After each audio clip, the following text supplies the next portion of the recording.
The early morning sunlight streamed through the tall windows of courtroom 304, casting long shadows across the polished wooden benches.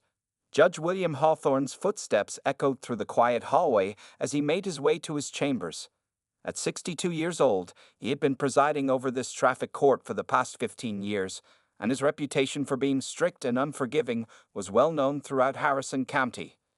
The judge adjusted his black robe in front of the mirror, smoothing down the fabric with hands that had signed thousands of verdicts over the years.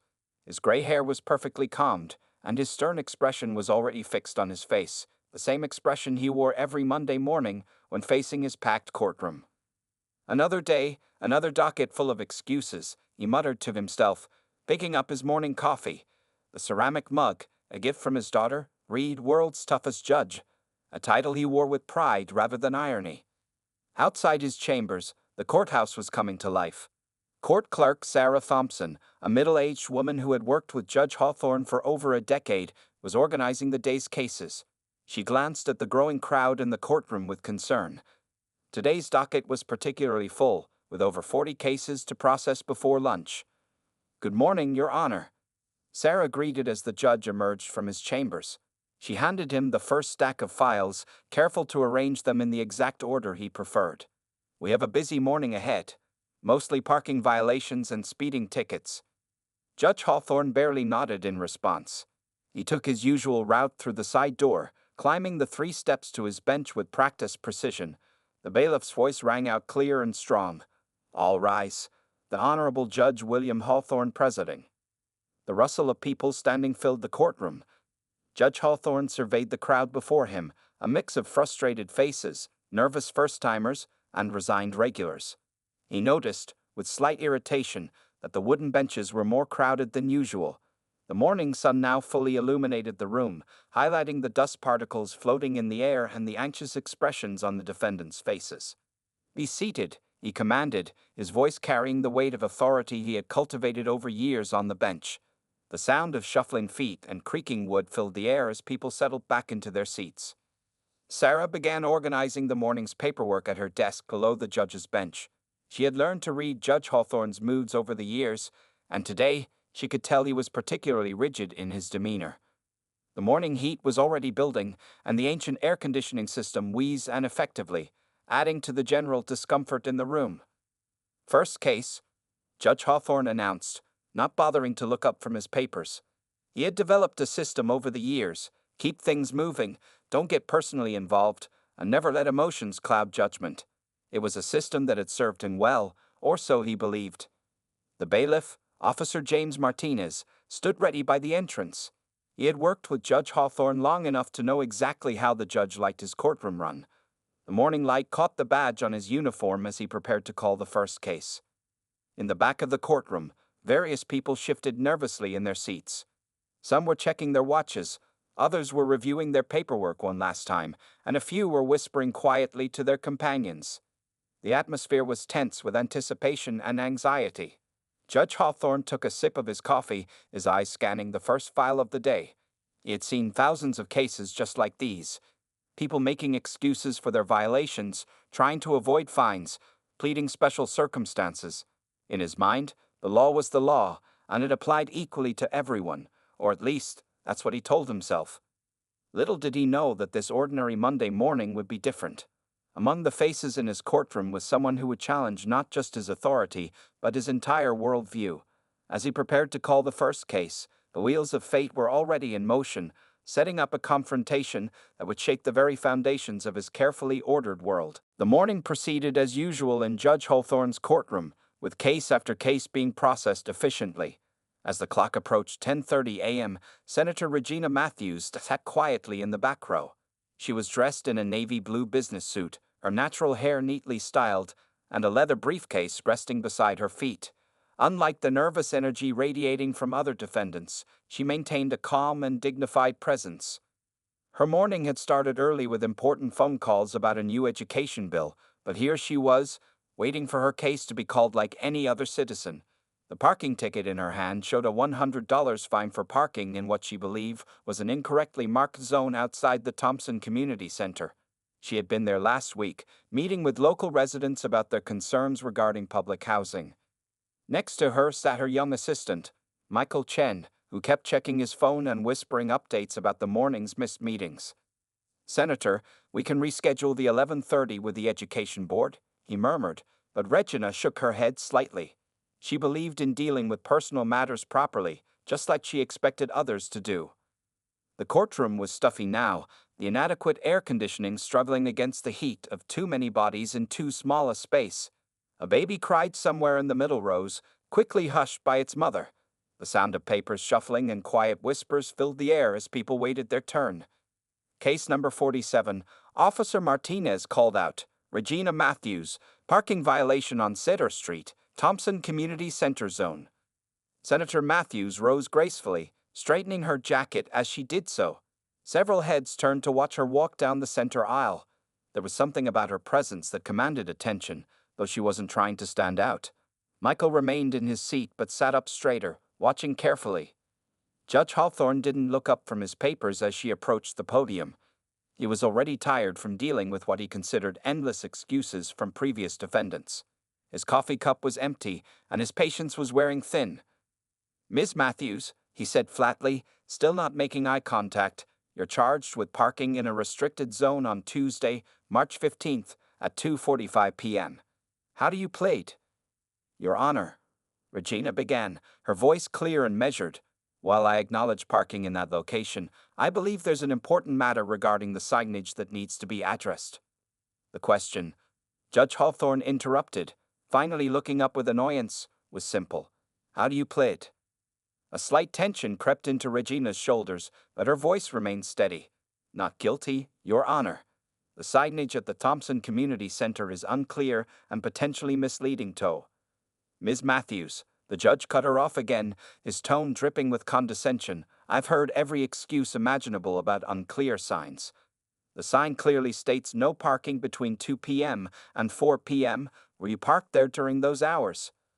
In the gallery, Michael shifted uncomfortably in his seat. He had pulled out his phone and was quietly typing something. A few rows ahead, a local reporter who had been dozing through the morning's proceedings suddenly sat up straighter, recognition dawning on his face. "Yes, Your Honor, I was parked there," Regina admitted. "But as an elected official meeting with constituents, I believe it's important to note that the community center's designated parking area was." "An elected official?" Judge Hawthorne scoffed, cutting her off once more. His voice carried a hint of disbelief, as if he assumed she was making things up. "Ms. Matthews, this court doesn't give special treatment to anyone claiming to be important. The law applies equally to everyone." The irony of his statement hung in the air, unnoticed by the judge but painfully obvious to many in the courtroom. Regina stood straight, her dignity intact despite the judge's dismissive attitude. She had faced such treatment before, but her position had taught her the importance of choosing her battles wisely. The morning sun had shifted now, casting harsh shadows across the judge's bench. The courtroom had grown quieter, as if the audience sensed something significant was unfolding. In the back, Michael had finished his typing and was now watching the scene with a slight smile, knowing what was about to unfold. Judge Hawthorne picked up his gavel, ready to pronounce his judgment, completely unaware that his next words would set in motion a chain of events that would change his perspective forever. Judge Hawthorne leaned forward in his chair, tapping his fingers impatiently on his desk. The morning had already tested his patience, and this case was quickly becoming another source of irritation. He looked down at Regina Matthews with the same stern expression he had given countless defendants before her. "Ms. Matthews," he began, his voice carrying across the now silent courtroom, "this court's time is valuable. You parked in a clearly marked restricted zone. The fact that you claim to be some sort of elected official doesn't change the basic facts of this case." Regina stood her ground, maintaining her composure despite the judge's increasingly hostile tone. She had opened her briefcase and pulled out several photographs of the parking area in question. "Your Honor, if I may present evidence regarding the signage." "Evidence?" Judge Hawthorne's laugh was sharp and dismissive. "Ms. Matthews, this is a simple parking violation, not a murder trial. The sign says, 'No parking.' You parked there. End of story." In the gallery, Michael Chen was now standing, trying to catch someone's attention near the front of the courtroom. The reporter, Tom Wilson from the Harrison Daily News, had also risen slightly from his seat, recognition fully dawning on his face. He had covered several of Senator Matthews' press conferences in the past year. Your Honor, Regina tried again, her voice firm but respectful. As the representative for this district, I've received numerous complaints about this particular parking zone. The community center serves elderly and disabled residents who. Representative? Judge Hawthorne's voice dripped with sarcasm. He removed his glasses and fixed Regina with a hard stare. Ms. Matthews, in my 15 years on this bench, I've heard every creative excuse imaginable. But claiming to be a political representative to avoid a parking ticket, that's a new one. The tension in the courtroom was palpable now. Several regular courthouse employees who had been going about their business had stopped to watch. Court clerk Sarah Thompson looked increasingly uncomfortable, shuffling papers unnecessarily at her desk. For the record, Regina continued, maintaining her dignity, I'm not trying to avoid any legitimate fine. I'm attempting to address a serious issue affecting our community's elderly and disabled residents who. Enough. Judge Hawthorne's voice boomed through the courtroom. He slammed his hand down on his desk, causing several people to jump. Your continued disruption of this court with these fabrications is testing my patience. Let me be very clear. At that moment, Michael Chen finally managed to get the attention of Officer Martinez. He quickly whispered something to the bailiff, whose eyes widened in recognition. Officer Martinez hurriedly approached the bench, a look of concern on his face. Your Honor, Martinez began, but Judge Hawthorne waved him away. Not now, the judge snapped, his face reddening with anger. He turned back to Regina. Ms. Matthews, your disrespect for this court and your attempt to claim special treatment is nothing short of offensive. In my courtroom, everyone is equal under the law, regardless of who they claim to be. Regina remained silent now, watching as the scene unfolded before her. She had experienced similar treatment throughout her career, and her calm demeanor came from years of handling such situations with grace. The reporter, Tom Wilson, had pulled out his phone and was quietly recording the proceedings. Several other people in the courtroom were exchanging knowing looks and whispers. Sarah Thompson had found the courage to stand up, holding a piece of paper she had just printed from her computer. Furthermore, Judge Hawthorne continued, building up to his climax, your attempts to manipulate this court with false claims of being an elected official only make your situation worse. This kind of behavior. Your Honor, Officer Martinez interrupted again, more forcefully this time. I really think you should. Officer Martinez. The judge thundered, I will not be interrupted while. But Your Honor. Sarah Thompson's voice cut through the tension, holding up the paper she had printed. She really is Senator Regina Matthews. She chairs the State Judicial Oversight Committee. The silence that followed was deafening. Judge Hawthorne's mouth hung open mid-sentence, his face frozen in an expression of dawning horror. The gavel in his hand suddenly felt very, very heavy. The courtroom remained frozen in silence as Judge Hawthorne's face cycled through various shades of red. His hands trembled slightly as he reached for the paper Sarah Thompson was holding. The morning sun suddenly felt too bright, too revealing, as it streamed through the windows of courtroom 304. Judge Hawthorne stammered, his usual commanding voice reduced to a whisper as he stared at the computer printout. There, in black and white, was Senator Regina Matthews' official state legislature profile, complete with her photograph and impressive list of committees she chaired, including, most notably, the Judicial Oversight Committee. Senator Matthews remained standing at the podium, her posture perfect, her expression neutral. She had witnessed this moment countless times before, the moment when prejudice collided with reality. But she wasn't here to humiliate anyone. She was here to address a genuine community concern. Your Honor. She spoke softly but clearly. May I now present the evidence regarding the parking situation at Thompson Community Center? As I was trying to explain, this is affecting many elderly and disabled residents in our district. The judge's mouth opened and closed several times, like a fish out of water. The courtroom had started buzzing with whispered conversations. Tom Wilson, the reporter, was furiously typing on his phone, no doubt composing what would become tomorrow's headline. Yes, of course, Senator Matthews. Judge Hawthorne managed to say, his earlier arrogance deflated like a punctured balloon. "Please, proceed with your evidence." Regina opened her folder and began laying out photographs on the evidence table. These pictures show the current signage at the community center. As you can see, there are 3 different signs giving contradictory information. This one says, "No parking 2 p.m. to 4 p.m., while this one indicates reserved for community center staff with no time specifications. The judge leaned forward, actually looking at the evidence for the first time. His hands were still shaking slightly as he picked up one of the photographs. The morning's coffee churned uncomfortably in his stomach. Furthermore, Regina continued, her voice steady and professional, "This third sign, partially hidden behind an overgrown bush, suggests that parking is available for community center visitors. The confusion has resulted in numerous tickets being issued to elderly residents attending their weekly medical checkups and social programs." Officer Martinez shifted uncomfortably at his post, remembering how many similar tickets he had issued in that area. Sarah Thompson had begun searching through past cases, her fingers flying over her keyboard as she pulled up records. "Your Honor," Sarah spoke up hesitantly, "I found 27 similar citations issued at this location in the past month alone. 15 of them were given to senior citizens or disabled visitors to the community center." Judge Hawthorne's face had now passed through red and settled into an uncomfortable pale shade. He looked at the stack of photographs again, then at the dignified woman standing before him, then back at the evidence. The weight of his earlier behavior pressed down on him like a physical force. "Senator Matthews," he began, his voice having lost all its previous condescension, that is, the court apologizes for—" "Your Honor," Regina interrupted gently, "I'm not here for apologies. I'm here to address a system that's unfairly impacting our community's most vulnerable members. Perhaps we could focus on finding a solution." The relief on Judge Hawthorne's face was visible. He nodded quickly, grateful for the professional lifeline she had thrown him. "Yes, of course.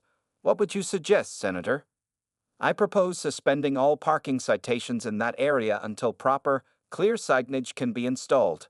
Additionally, I would recommend reviewing and potentially dismissing previous tickets issued under these confusing circumstances."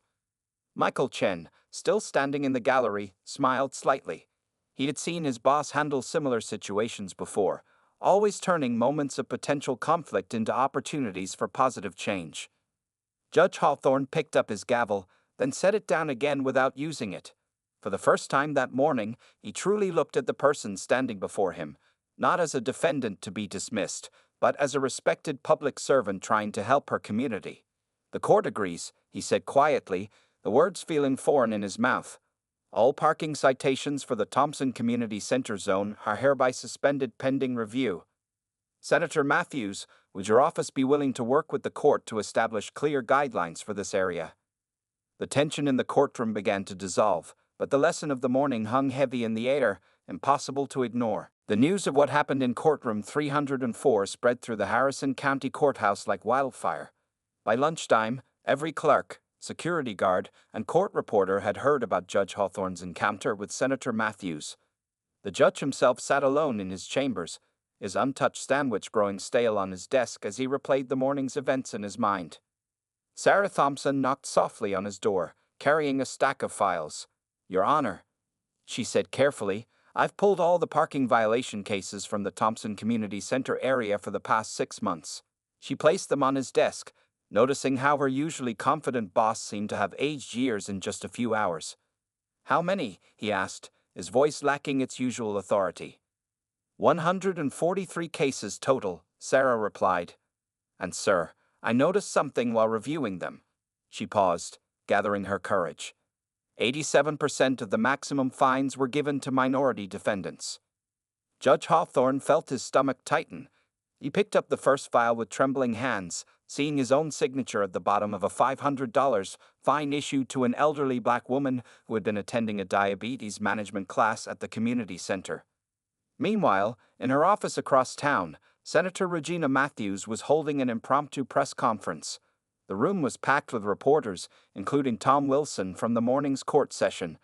Michael Chen stood near the door, fielding calls from various news outlets wanting to cover the story. This isn't about one judge or one courtroom, Senator Matthews explained to the gathered press. This is about systemic issues that affect our entire community.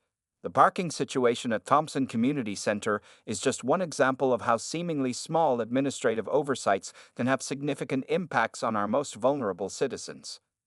Back in his chambers, Judge Hawthorne opened his laptop and began searching through news archives.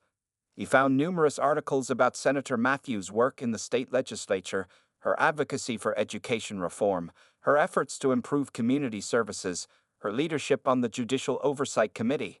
Each achievement made him sink lower in his chair. "Your Honor," Officer Martinez appeared at his door.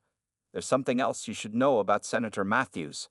He handed the judge a newspaper clipping from 3 years ago. She led the initiative to prevent older judges from being forced into retirement. That law she helped pass. It's the reason you were able to stay on the bench after turning 60. The irony of the situation hit Judge Hawthorne like a physical blow. He had treated with contempt someone who had actually fought to protect his career. The weight of his prejudices, hidden behind years of what he had called maintaining order, felt suffocating. In the courthouse cafeteria, conversations buzzed around the morning's events. A young clerk was showing others a video on her phone of Senator Matthews' speech at a recent civil rights conference. "She's been fighting against judicial bias for years," the clerk explained. "She even founded a program to help minority law students become judges." Sarah returned to the judge's chambers later that afternoon with more files. She found him still sitting at his desk, staring at Senator Matthews' official legislative profile on his computer screen. "Did you know," he said quietly, not looking up, "that she graduated top of her class at Harvard Law? She could have joined any private firm, made millions. Instead, she chose public service." He shook his head slowly. "And I treated her like—" "Sir," Sarah interrupted gently, "Senator Matthews' office just sent over a proposal for reorganizing the community center parking system. They're requesting your input and collaboration on the project." Judge Hawthorne looked up, surprised. Despite his behavior, the senator was offering him a chance to be part of the solution. The afternoon sun cast long shadows across his desk, highlighting the stack of cases waiting to be reviewed. "She's not asking for an apology," Sarah continued, reading from the email. "She's asking for change." Outside the courthouse, life continued as usual. People rushed up and down the steps, clutching papers and checking watches. But inside courtroom 304, something had shifted. The space that had witnessed that morning's confrontation now felt different, as if the very air had been cleared of something heavy and unseen. Judge Hawthorne picked up his phone and began to dial. It was time to start making things right. 1 week after the infamous courtroom incident, Judge William Hawthorne sat in his office early morning, reviewing case files with a new perspective. His desk, usually neat and organized, was covered with papers. Hundreds of past cases he had decided over the years. Each file now told a story he hadn't seen before. The local newspaper lay open on his desk. The headline read, "State Senator's Parking Ticket Leads to Judicial Reform Conversation." Below it was a smaller article, "Thompson Community Center to Get New Parking System." Judge Hawthorne's hands trembled slightly as he picked up his coffee mug, the words "world's toughest judge," now seeming more like an accusation than a compliment. Sarah Thompson entered his office, carrying the morning's mail. "Your Honor, there's something you should see," she said, handing him a letter. It was from an elderly woman named Dorothy Williams, one of the people he had fined heavily for parking at the community center 3 months ago. "Dear Judge Hawthorne," he read aloud, his voice barely above a whisper. "I missed 3 of my diabetes management classes because I couldn't pay the fine you gave me and was afraid to park there again. I'm writing because I heard what happened with Senator Matthews, and I hope you now understand what these fines mean to people like me." The judge placed the letter down carefully, removing his glasses to wipe his eyes. Sarah pretended not to notice as she organized files on his desk. Meanwhile, across town at the state capitol, Senator Regina Matthews was leading a committee meeting about judicial reform. The room was packed with legislators, community leaders, and media representatives. Michael Chen stood by the door, managing the overflow crowd trying to get in. "This isn't about pointing fingers," Senator Matthews explained to the assembly. "It's about recognizing that even small biases can have large impacts on people's lives." The Thompson Community Center situation is just one example of how seemingly minor administrative decisions can create major barriers for vulnerable communities. Back at the courthouse, Judge Hawthorne was doing something he had never done before. He was walking through the waiting area, talking to people before their cases were called. An elderly Asian man explained how he struggled to understand the parking signs because English wasn't his first language. A young black mother described how a single parking ticket had snowballed into financial hardship for her family. Each story hit him like a physical blow, forcing him to see the human cost of his rigid approach to justice. The morning sun streamed through the courthouse windows, illuminating the faces of people he had previously seen only as case numbers. Officer Martinez approached him with an update. "Judge, the new signs at Thompson Community Center are being installed today. Senator Matthews' office provided translations in Spanish, Chinese, and Vietnamese." He paused before adding, "And sir, you should know, the senator has been telling other committees about how cooperatively you're working on these changes." She never mentioned the incident. Judge Hawthorne nodded silently, feeling both grateful and ashamed. He had expected public humiliation, maybe even calls for his resignation. Instead, Senator Matthews had chosen to focus on creating positive change. Later that afternoon, the judge received an unexpected visitor. Tom Wilson, the reporter who had witnessed the original incident, requested an interview. Against his usual practice, Judge Hawthorne agreed. "Your Honor," Tom began, "there's a lot of public interest in the changes happening in your courtroom. Would you like to comment on what inspired these reforms?" The judge looked at the young reporter, thinking carefully before responding. "Sometimes," he said slowly, "we don't see our own biases until they're reflected back at us. Senator Matthews didn't just show me what I was doing wrong, she showed me how to do better." As the interview continued, the courthouse began to empty for the day. Sarah Thompson watched from her desk as a group of community center visitors easily parked their cars under the newly installed, clearly marked signs. One of them was Dorothy Williams, heading confidently to her diabetes management class. Inside his office, Judge Hawthorne finished the interview and sat back in his chair. He picked up another case file, reading it carefully, seeing the person behind the violation. On his desk, next to his nameplate, sat a new sign that read, "Justice requires understanding." The afternoon sun cast long shadows across courtroom 304, but something else had changed too.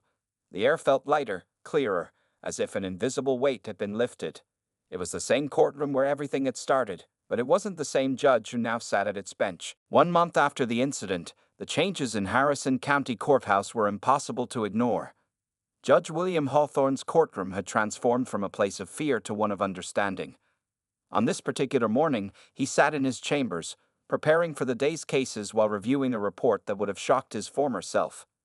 "Traffic violations are down 60%, Sarah Thompson explained, pointing to the colorful charts on his desk. "And appeals have dropped by 75% since we implemented the new guidelines." She smiled slightly, remembering how different things had been just a few weeks ago. The judge nodded, studying the numbers carefully. His reading glasses now sat lower on his nose, and his face had softened considerably over the past month. The stern lines around his mouth had been replaced by something gentler, more approachable. In the courthouse lobby, a new information desk had been set up. Pamphlets in multiple languages explained common legal procedures, and signs clearly directed people to where they needed to go. Officer Martinez stood nearby, helping an elderly Vietnamese woman understand her parking ticket notice. "You see," he explained kindly, using a translation app on his phone, "under the new system, you can appeal this if you were attending a medical appointment. Do you have any proof of your doctor's visit?" The woman smiled with relief as she pulled out her medical papers.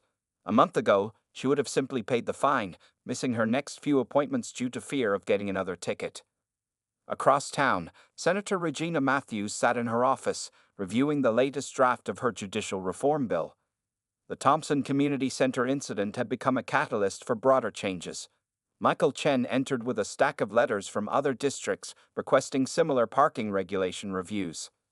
"Senator," he said, sorting through the mail, "you've been invited to speak at the National Judicial Conference about the Harrison County reforms." He paused, reading further. "And Judge Hawthorne has agreed to co-present with you." Regina looked up from her papers, a slight smile crossing her face. She remembered the judge's call 2 weeks ago, his voice heavy with emotion as he asked to be part of the reform process. It hadn't been an easy conversation for him, but it had been an important one. Back at the courthouse, Judge Hawthorne was hearing his first case of the day. A young black woman stood before him, explaining how she had parked in a restricted zone while rushing her sick child to the emergency room. "Your Honor," she said nervously, "I know I violated the parking rule, but my son was having an asthma attack and—" "Ms. Johnson," the judge interrupted, but his tone was gentle, nothing like the harsh voice that had once dominated this courtroom. "Please, tell me about your son first. Is he okay?" The woman blinked in surprise, clearly having expected a different response. Around the courtroom, regular attendees nodded in recognition. This was the new Judge Hawthorne, the one who listened first and judged second. During lunch break, Sarah brought in another stack of letters from community members. One caught the judge's eye immediately. It was from a law student who had observed his court the previous week. "Dear Judge Hawthorne," he read silently, "I was nervous about becoming a judge because I rarely saw anyone in the courthouse who looked like me. But watching how your courtroom has changed gives me hope. Thank you for showing that it's never too late to learn and grow." The afternoon sun filtered through his office windows as he finished reading. On his wall hung a new photograph, the ribbon-cutting ceremony for the Thompson Community Center's renovated parking area. In the picture, he stood next to Senator Matthews, both of them smiling as they cut the ribbon together. Officer Martinez appeared at his door with the afternoon docket. "Judge," he said, "the community center reports 0 parking violations this week, and attendance at their medical programs is up 40%. Judge Hawthorne nodded, feeling a warmth that had nothing to do with the afternoon sun. He picked up his gavel, the same one he had once used to intimidate and punish. Now it felt different in his hand, like a tool for building rather than breaking. As he prepared to return to his courtroom, he paused at the door, looking back at his transformed chambers. The world's toughest judge mug had been retired, replaced by one that read "Justice through Understanding." It was a small change, but like everything else over the past month, it represented something much bigger. 6 months after the day that changed everything, Judge William Hawthorne stood at the podium of the National Judicial Conference in Washington, D.C. The large ballroom was packed with judges, lawyers, and legal professionals from across the country. His hands trembled slightly as he adjusted his notes, but when he looked to his left, Senator Regina Matthews gave him an encouraging nod. "My story," he began, his voice carrying across the silent room, "is not about a parking ticket. It's about the moment I was forced to see my own prejudices clearly for the first time." He paused, looking out at the sea of faces. "I had convinced myself that being tough meant being right. I was wrong." In the audience, Sarah Thompson and Officer Martinez sat proudly watching their boss. They had flown in from Harrison County to support him, along with several community members whose lives had been touched by the recent changes. Dorothy Williams, the diabetes patient who had once missed her medical appointments due to parking fines, sat in the front row. Next to her was the Vietnamese grandmother who had become a regular volunteer at the courthouse information desk, helping other non-English speakers understand their rights. "The transformation of our courthouse didn't happen overnight," Judge Hawthorne continued. "It began with one moment of humility, followed by countless small changes."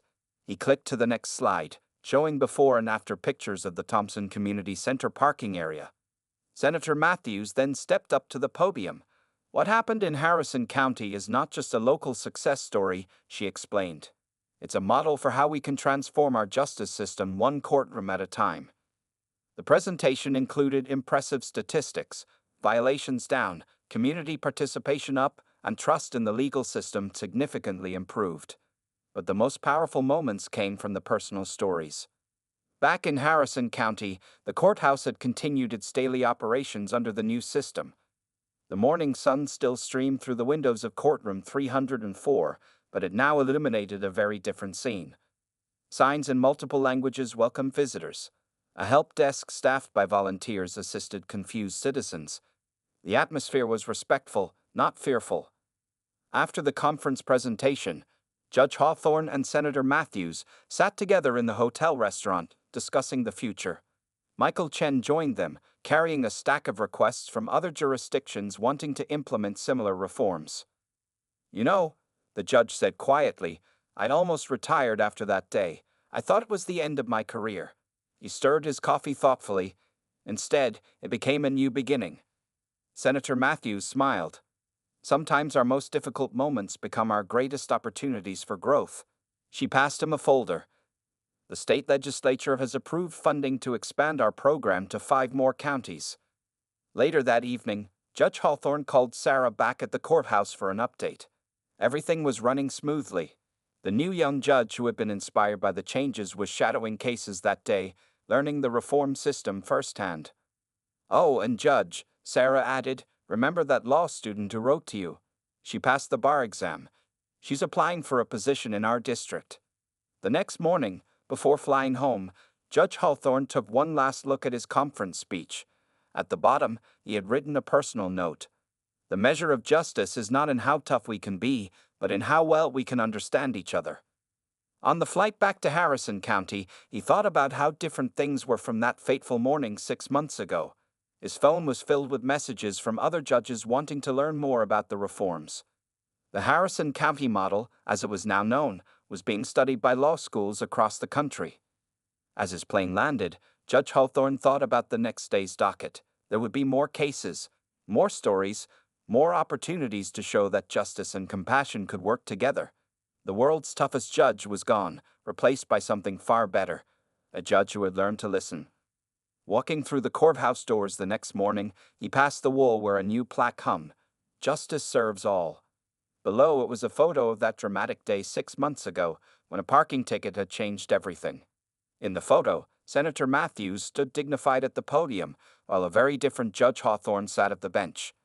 He touched the plaque briefly before heading to his chambers. The morning sun streamed through the windows, lighting the way forward, just as it had done every day since that life-changing morning in courtroom 304.